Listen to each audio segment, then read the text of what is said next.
Okay, everybody having a good time? Yeah? Well, I've got to get up and give the army speech tonight, so let's just try and make it short because we've got another act to follow me. It's pretty hard. Oh, here's your sister. Yeah. It's pretty hard to follow an act like we just had, but anyway, look, while I'm here tonight, I'm up here to talk about my best friend Lou.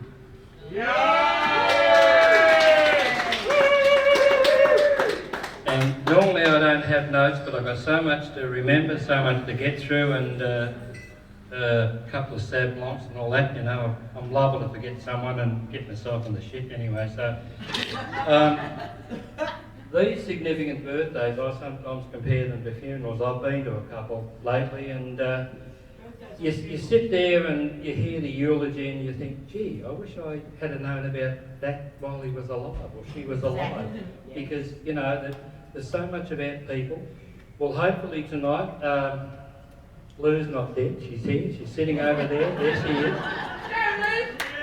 I'm going to talk to you about Lou's amazing journey over the last 70 years, and hopefully you all might just learn something else a little bit about Lou. Let me take you back to wartime Melbourne, 1943. Earl Louis, or Louis as he's known. He's an American Marine. He's on leave in Melbourne. Getting a bit bored with Melbourne, decides to go to Spencer Street, and he jumped on the train and he ended up in Bairnsdale. When he got to Bairnsdale, he knocked on the door of the, what hotel was it, Lou? Commercial. Yep. Wow. And there was, who opened the door was Margaret Mary. The attraction was mutual and instant. And cut a long story short, they married. Earl goes back to the war, and in January 1944, Mary Lou was born.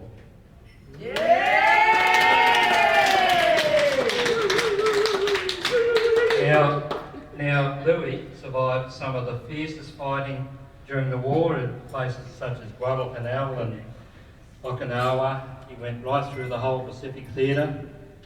He got back home alive, obviously, and when he was discharged, he came back to Bairnsdale, back to his wife, Margaret. They then continued along with the marriage and had 3 more children, Margaret, Charmin and Julian. Lou starts her school life off at boarding school, and she went to Sacré-Cœur in Glen Iris. And at 17, I thought it was 18, at 17 she got a job at George's in the city, working in retail fashion. In 1964 she met and married Philip. I'll always be indebted to Philip as he signed Lou up as a member of the Carlton Football Club, of which he is a passionate member today. My indebtedness comes from the first time in my life I have a partner who I can sit down to breakfast with, talk about who's playing centre half back, who's playing in the ruck, and what the coaches are doing on that day, which is rather unusual for me, and I think it's great. 1967, one day after Lou's birthday, Lou's pride and joy were born, and that was Ellie and Anna. And I welcome them and the rest of the Lou's family here tonight. Welcome.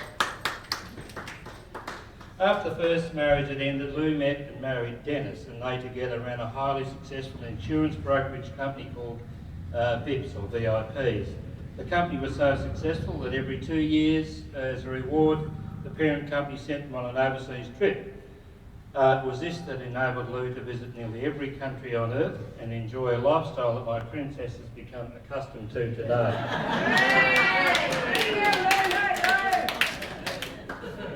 Now, with the demise of the first marriage, demise of that marriage, Lou, for the first time in her life, found herself alone. Well, she wasn't really alone because she had her moggies with her. That was Fozzie and Busy.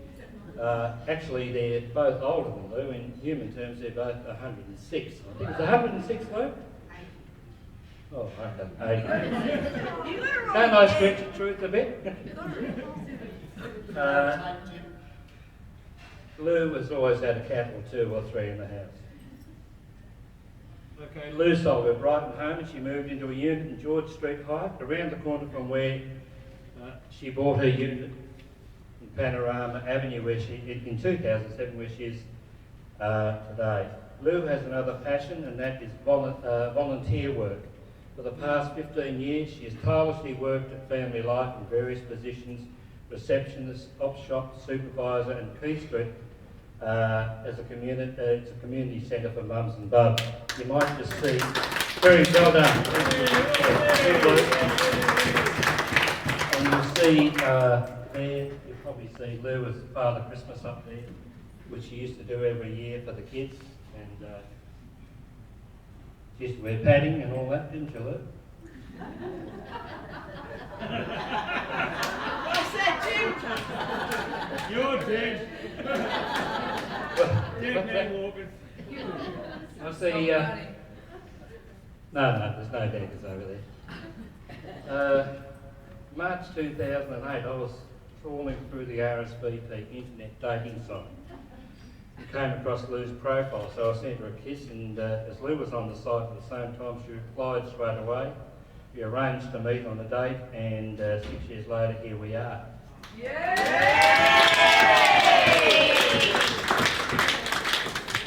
Just, you probably know the story, but just as a quick aside, on that first date, Lou and I were sitting there, and there was a big ass TV right behind her, and I'm talking to Lou. Mind you, I've only known her for 10 minutes. And I happened to glance at the TV, and Lou, in a typical fashion, said, what are you looking at?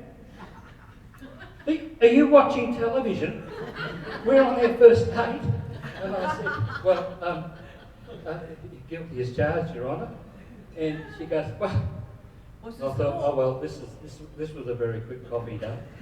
And then I remembered that Lou smoked. So I said, look, we've sat here for about 20 minutes. What about we just go out the courtyard so you can have a smoke? Well, I redeemed myself. So I really got out of that one. Incidentally, there's something else that great achievement of Lou. She gave up a 50-year-old friend smoking. So,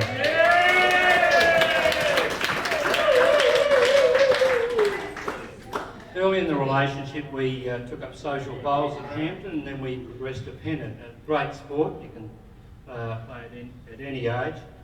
I'd like to welcome all our bowling friends here tonight. Lou is a voracious reader. I've never known anyone who can lead a normal life and knock over 2 novels a week. Her friends from the book club have joined us tonight. Welcome to the book club. Lou was also embraced by my family. This giant hug, as I like to think of it, wasn't unexpected, as my brothers and sisters are... Sisters? Sister, sorry. Sister. Are far from your average siblings. As my nephew, Pete, upon meeting Lou for the first time at a family do, he said, how do you find the tapes? And Lou said very loud. Bullshit! Let me tell you, you'll find the tapes very interesting. I think Leanne and Mark will attest to that. Welcome to my clan tonight. Very good night. To all of Lou's friends from her Brighton days, and a special friend of 40 years from Canberra, Yvette, who's with us tonight. Welcome. Got to try and find my place now. Don't lose the page. There. I just should chuck them in the Jesus, air. Jimmy, how many faces you got? Hundreds. Don't worry, Lou will put you in it. All right. You look like a politician. Let me assure you. Make us a promise. All right. Now I'm back to where I was. I'm actually going to break a small confidence here tonight and tell you that Lou once said to me, one of my failings is that I'm selfish. Well, I'm sorry, Lou, I know you better than anyone else. You are not selfish. What you do possess is self-preservation. In other words, you are a survivor.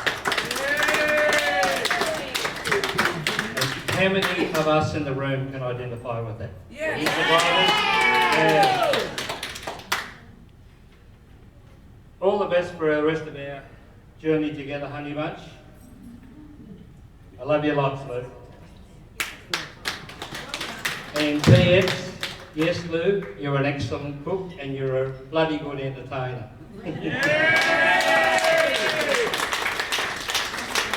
All right, now, that's about it for me. I don't like to make long speeches, although that kind of went on a bit longer than what I thought. Don't forget, when we do dessert, Lou has got this marvellous cake up here. Each come up here and just, instead of having to cut the cake, you just take a cupcake away with you. And now, Lou, you weren't expecting this, but there's a special presentation here. Thank you, Dee. Yeah. There you Take your go. time. It's like a block gone wrong. Watch the two lovely ladies walking away. Yes. Big much. Anyone want to come up and tell a joke? No, Ron. No. Not that one, Ron. Oh, yes. Here's your blood blister. Oh, dear. Hello everyone, I'm Jim's sister. And Sisters! the only one, yes. Look, I'd just like to say I'm having a ball tonight. Thank you, Lou. So much has gone into this night. Absolutely. Yes. But what I was really intrigued was by the Carlton placemats, and I saw Dear Mary Lou, blah, blah, blah, and I thought, oh, Lou's borrowed this from a girlfriend and photocopied, but Jim tells me your name is Mary Lou. So I just like us all joined together to say, hello, Mary Lou. Goodbye, heart, sweet Mary Lou, I'm so in love with you. You knew, Mary Lou, we'd never part, so hello, Mary Lou. Goodbye, heart. Okay, here's the special presentation to Lou. It's a mirror. Now, how about that, Lou? What would you like? It's absolutely gorgeous. How am I going to get it on the ceiling?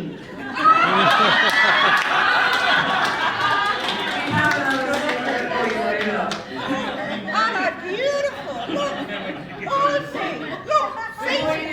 Little Birdie told us that you really want to see yourself in the full length rate, and so we think you're alive, you're not 70, you're definitely only 55.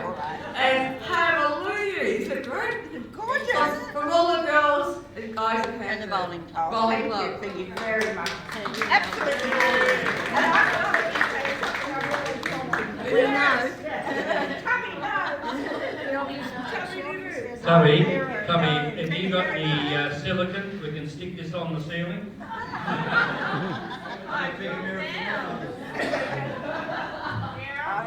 Just before I go, could I just say thanks to a few people. Thanks to Charmin, Lou's sister, who helped put a lot of hours into getting this display, this PowerPoint you see up here on the screen. Thank you, Charmin. Thank you to my flatmate Peter Hogan. He did a lot of work getting the IT and all that up and going. Thank you. But really, at the end of the day, I've got to say the biggest thanks has got to go to Lou herself. Look, everything you see here tonight was Lou's idea. Her time, her effort. Well done. All right. Thank you, everybody, and get ready for Lou. Look, are they saying speech? Yeah.